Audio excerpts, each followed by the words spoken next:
Hello, quiz speaking. யாருங்க பேசுறது? Inspector தானே பேசுறது. இன்ஸ்பெக்டரா? அப்படியே வச்சுக்க. சார், ஹவுஸ் ஓனர்லாம் குடும்பத்தோட வெளியூர் போனாங்கன்னா திருட்டு நாய்ங்க கிட்ட இருந்து. யோ, திருடன் மட்டும் சொல்லியா? நாய் சொல்றது உனக்கு என்ன உரிமை இருக்கு?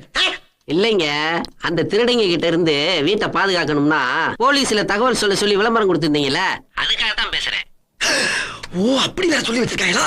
ரொம்ப கெடுதல் பண்றீங்க எங்களுக்கு. சரி, உங்க வீட்டை பாதுகாக்கிற அளவுக்கு அப்படி என்ன சாமான் சட்டு இருக்கு? வீடு பூரா நகை, பணம், டைமண்ட்ஸ்னு ஏகப்பட்டது இருக்குங்க. நாங்க விஐபி ஃபேமிலி. விஐபி வீடா? சரி, அந்த அட்ரஸ் கொஞ்சம் புள்ளி விவரமா சொல்லுங்க. எழுதிக்கிங்க. ஐயோ, கொஞ்சம் இருக்கு. 12B. 12B அது 10 நம்பர்ல இல்லைங்க, பிளாட் நம்பருங்க. சரி, 12B Parvati apartment. Parvati apartment 6வது ஃப்ளோர். 6வது புலவர். அட, புலவர் இல்லைங்க, ஃப்ளோர். சரி, புலோரு, காந்தி நகர், அடையாறு. சரி சரி சரி.